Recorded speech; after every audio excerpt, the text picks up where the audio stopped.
this gap between theatre and hip hop, you experience as a class issue.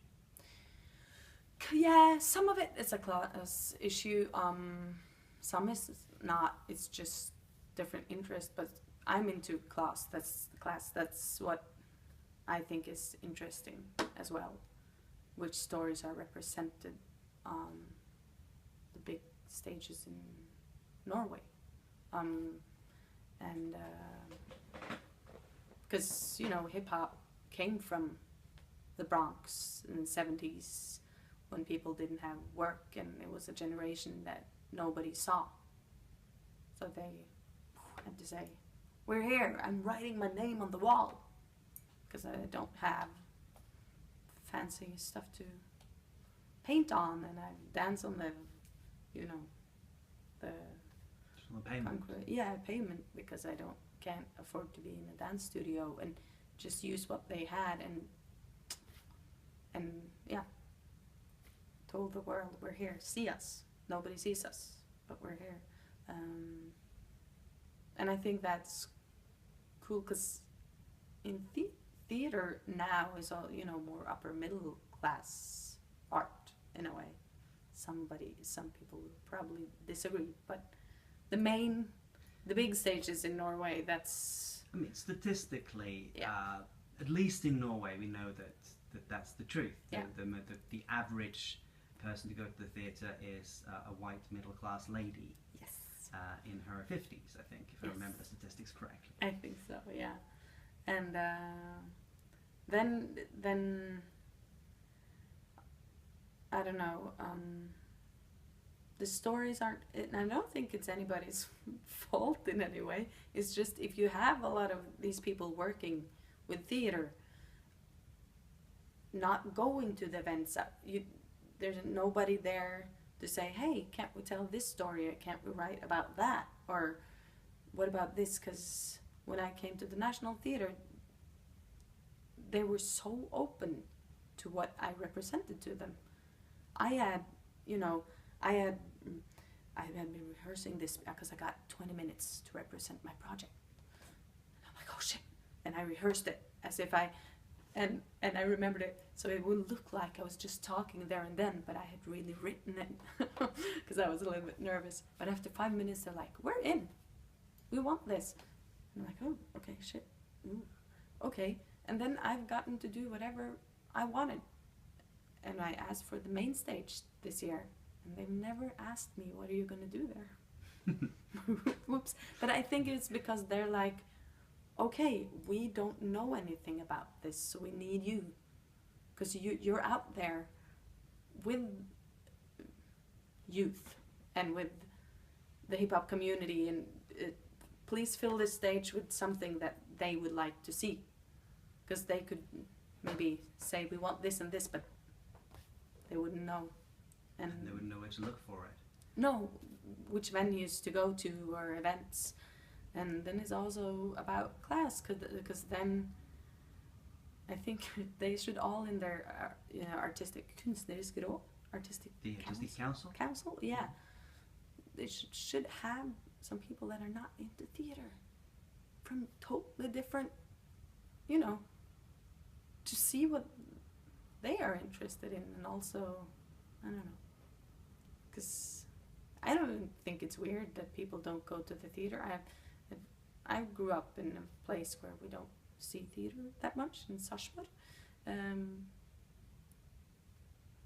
It's a lot of it is boring, and a lot of the theater and the shows can be, you have to know so much about theater to really understand it. It's not that immediate, and the buildings are made in a way to scare you off. The minute you set your foot in there, it's like, you gotta show respect. Be quiet, or everybody can see you. There's rules here that you don't know anything about. Please don't sit down and relax, because we only have tables where you can stand like this. It starts when you walk in there. And I want to break that down and make it more comfortable to people to come into the theater and see what's happening there. You mentioned entertainment. I think a lot of you will find theatre people who are very afraid of the notion of entertainment or something being entertaining. Yes, I love things that are entertaining. Why not? Yeah, and then I think you've just seen too much. And that's the thing, and I think it's class and also youth. People that has never been in the theatre and youth. Some of them hasn't been that much in the theatre either, so it's kind of the same if you're an adult or youth. And of course you want to be entertained in a way, and you want the universe that you see to surprise you. And I think that's us theatre workers have to remember that to make a universe that they come into that surprises them, and we can use it to our advantage as well. If they've never seen theatre before, we can really make the live experience interesting for them and surprise them. But we also have to remember that theatre people hang with theatre people and talk to theatre people and talk about theatre. And then we forget about some things that we just take for granted. And, I'm an actor that plays a role, that plays that. Well, that's interesting for us that we've seen a lot of theatre, so it's, and then they do that, and then they refer to that. But that's just fuss for people that haven't seen all of that. So, and don't be afraid to entertain. That's, we want to be entertained, and that's when if you entertain, you also open people up, so you can reach, it's a door opener. Because I think a lot of people are afraid that if you entertain, you somehow, that's in opposition to depth. Yeah, I disagree. I'm like, why can't you... You will, the point isn't if it's deep or if it's entertaining. The point is to reach people.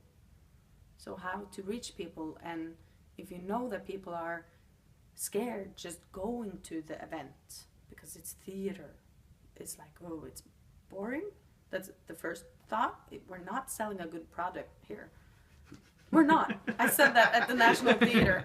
We got to realize that we're selling something people that really don't want it. So we got to and I don't mean that it has to be, we have to entertain, but don't be afraid that people laugh or make them feel good, because then you can open up and then you can really reach them, and then you can be as deep as you want. But I feel like if it gets, if the theatre gets høytidelig?